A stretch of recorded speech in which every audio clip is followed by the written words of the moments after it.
So light 'em up.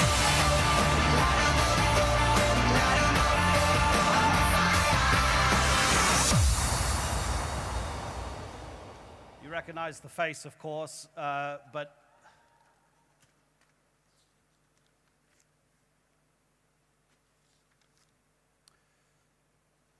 okay, let me just tell you about our next timeout.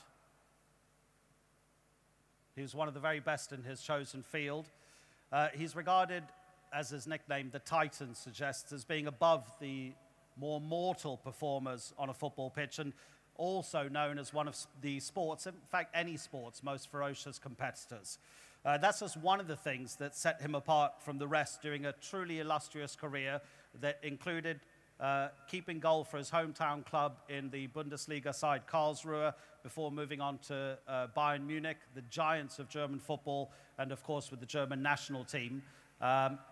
Before we see a little bit of him on the screen, I'll just quickly, it's got to be quick, there's too much to mention about his achievements. As a member of a team, 8 Bundesliga titles, 1 Champions League, 1 UEFA Cup, 1 Intercontinental Cup, 1 European Championship with the German national team, then that runners-up medal at the 2002 FIFA World Cup, where he was a colossus. It was absolutely amazing, and of course we'll be talking about that. He became the first and only goalkeeper ever in the history of a World Cup to be voted the tournament's best player.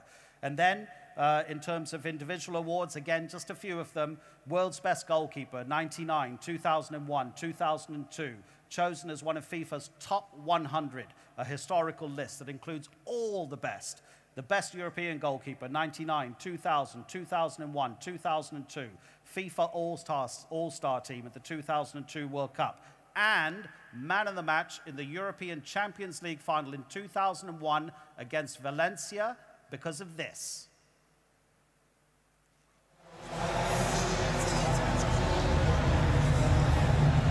Oliver Kahn. Jetzt werden alle wieder auf ihn starren. Zahovic gegen Kahn. Zahovic. Kahn! Kahn! Oliver Kahn! Wer sonst? Wer sonst? Carboni.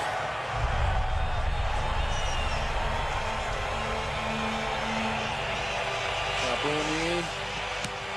Kahn, der ist nicht drin! Unglaublich!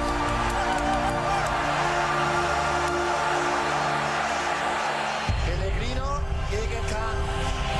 Kahn, die Bayern! Die Bayern!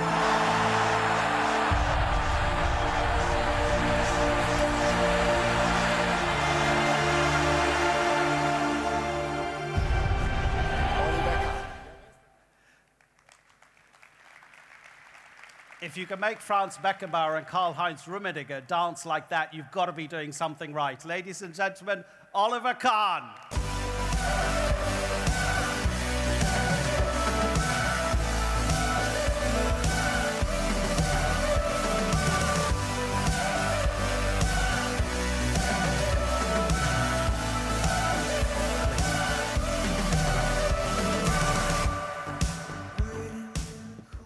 Oliver, let's start where that video ended.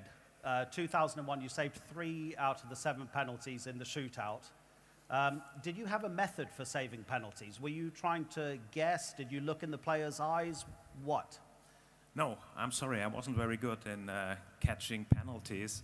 But if you saw the last penalty, I didn't know that this when I catch this penalty that we were winning. I didn't know in that moment because my concentration was on such a high level that I didn't recognize that moment. So I looked to my teammates, and they were running to me, and then I see, oh, okay, we have won the Champions League at the moment. You know what? That doesn't surprise me at all, because you're famous for being so single-minded in your focus in your job that, in fact, before the penalty shootout in that game, you were on your own. You were walking around. You didn't want, it was pretty clear you didn't want anybody to come to you to disturb you. That was a very defining characteristic of your career, would you say? Yeah, that's right. I think Michael Henke, the co-trainer, came to me and he wanted to say to me where the players are shooting on the right, on the left side of the court, but I didn't hear him. I only want to try to relax myself. So I'm laying down on the floor and try to relax, because if you have 90 minutes, or it was 120 minutes on such a level of concentration, on pressure by yourself, you need a little bit of relaxation if you want to catch the penalties. Let's look at your psychology, because I think it's absolutely fascinating. And let me, first of all, before that, okay, I looked on YouTube. Okay, I don't know if you look for yourself on Google or YouTube. Okay, I do sometimes. Yeah. These are some of the titles of videos that fans have put on YouTube. Goalkeeping titan Oliver Kahn brings terror to the pitch. Oliver Kahn's top 5 freakouts. Oliver Kahn. Terror to the yeah, pitch. Okay. Yeah. Oliver Kahn, best goalkeeper ever. Tribute to the legend of Bavaria. 10 angry goalkeepers. You see, the thing is, not only were you a role model and sporting hero for how brilliant you were so extremely interesting because how you just laid yourself open in your character and brought it to the pitch. You were actually quite scary to other professionals. No, I'm not. I'm not. And you can believe my wife wouldn't be very delighted if I were the same person at home as I were on the pitch. So you have to distinguish. The one is the competitor who needs all these abilities you see on the pitch, and the other one is another man, a private man. Yes, but the fans only really saw what was on the pitch. I know what you're talking about. And a lot of them think that's my whole personality, but that's not true. That's right, and yet it was presumably good for you and your performance, and good for you that other players might be scared of you. Yeah, I think it's not bad if the other players have this kind of respect of you, because if they are running on the goal with the ball and they think about, oh, that's Oliver Kahn in the goal, so they get a little bit nervous. But you have to earn that over the years, and you see this of Manuel Neuer, how he plays during the World Cup 2014, and you saw it, how the strikers go to Manuel, and they all were falling on his knees. They're coming in front of him, and that is the respect you have to earn, and that takes some time. Your father played Rolf for Karlsruhe in the 1960s, and now, this is not me, okay? You can't argue with your dad, okay? He said that you were so single-minded that psychology would take you to places that normal people can't go. He said that you want to get to balls that you can't get, that you seek untrainable areas. Is that the way you became as good as you were? Yeah, I think for me that was the great challenge to catch some balls which people think, oh, you cannot get this ball. That people stand up and they wanna cheer and say, yeah, goal. And then in this moment, in a second, you get the hand behind the ball and make some unbelievable save. I think that is the real satisfaction of goalkeeping. Well, you mentioned that, so I'll mention that save you made from Landon Donovan in the World Cup knockout game in 2002. You know, you only let in 1 goal in the build-up to the final. Had you ever had such a good period? Because you were the reason, really, let's be honest, that Germany got to that 2002 final. It was not really a great team. I think that was my best period. It was between 1999, there we were in the Champions League final against Manchester United, against Barcelona, but I think we should not talk about that game. So if we have any Bayern Munich fans here inside, and if you say 1999, you should not say that, because we lost this final against Manchester United in the after time with injury time with 2-1, and that was one of the terrible defeats I ever had in my life. But this was my best time, 1999 to 2001, and then 2002 the World Cup in Japan and South Korea, and I played 6 games without any fault. But normally on a World Cup, if you want to get World Cup winner, you need not 6 games, you need 7 games. And in that game, in that final, it was the only game where I made such a small mistake. But that is, and in this moment you saw it, that is the destiny of the goalkeeper. And then you cannot change it. If you make one mistake, it can be goal. Yes, you're talking about that very, very narrow line between being a hero and being someone who people blame. But you've actually said that you embrace that narrow line. You like living on the edge when you're playing football. Yeah, but every goalkeeper, you can ask every goalkeeper, he's always living on this edge between being a hero or losing. And that's the big challenge, and that's goalkeeping. This is a really interesting quote from you. You said, to have fear is to be awake and concentrated. I need the fear. That means normal competition for you is not enough. Sometimes, not always, but sometimes it's good for your motivation if there is a lot of tension in yourself. And how can you get this tension? Sometimes you can get it about negative emotions from the spectators, and things like this. So for my game, sometimes it brings me to the highest motivation on the game. Did your personality and the way you were so focused on doing your job properly, did it affect your relationship in the groups that you were part of, Bayern Munich, Karlsruhe, the German team? Because a lot of the time these collectives come together and they're like a brotherhood. But if you were slightly apart from that, no. Did it? No? No, I was not. So you're a joker? No, a joker. I don't be a joker, but I was not apart from them. So I think they could distinguish between the Oliver Kahn when he's playing, when he's a competitor, when we have a game or when we are in training, and the Oliver Kahn who is outside in the dressing room or in the hotels.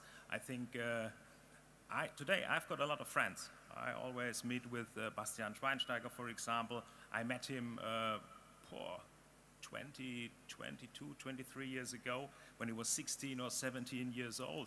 And I saw he was a very talented guy, and then we developed a kind of friendship. And for me, it was absolutely great to see how he developed himself in the last years, and now he gets the biggest you can have as a football player.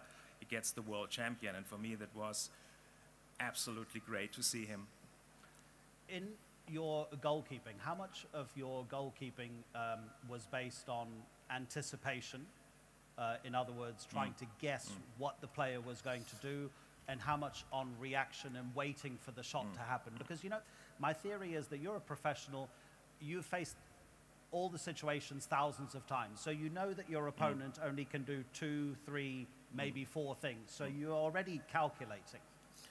Well, I think anticipation comes with experience. If you're getting older and older, and you're training a lot and a lot, I think it's automatic. It comes automatic, and without this anticipation, I think you cannot get a good goalkeeper, because the balls today, with their technique, they are very fast today, and the players are very athletic, and the game gets faster and faster. And so, as a goalkeeper, you cannot react too late. You have to see what happens before. You have to anticipate different situations. And again, you saw it by Manuel Neuer at the World Cup, how he anticipated different situations coming out of the goal. And that's a very, very important factor for a good goalkeeper in modern times. We'll talk about Neuer and the German national team in a minute, but because we're on this subject of goalkeeping and reacting to situations, who was the player who impressed you the most, was the most difficult to play against for you, who could do things that would surprise you and therefore score against you? I think the most impressive player for me was Zinedine Zidane, playing for France. And the player I could not play against him because it was a generation before me. It was Diego Armando Maradona. I think he is really the greatest. I think he's the best field player I've ever saw and I've ever met in my life, but I had not the chance to play against him. But it was lucky for me, I think. What was it about Zidane that really set him apart for you? Because you will have seen him the way none of us have seen him, actually hearing his boots on the ground and kicking the ball. No, it was not easy for him, because when he plays for Juventus, he plays for Juventus Turin, I think he loses 2 Champions League finals, and a lot of people are saying, Zidane, I don't know how, if he's really one of the best players, and then his development was absolutely great, and then he won Champions League, he won the World Cup 1989, and he was, from his charisma, a great player, great technique, great passes, and everything like this. So he was, for me, he was, in my time, it was the best and the greatest player. So the German national team, first of all, a general question about the team. What is it about, what do you call it, Nationalmannschaft? Not bad, not good pronunciation. Yes, that's right. Okay. Nationalmannschaft, yeah. in Deutsch. The national team. That it's always there in the final rounds, and almost always semi-final or possibly even final. What's going on? Because it seems like a factory. Yeah, a lot of people ask me, what is that German national team? What is the key factor for the success? I think it's the organization. Organization before a tournament, the organization during a tournament, and the preparation.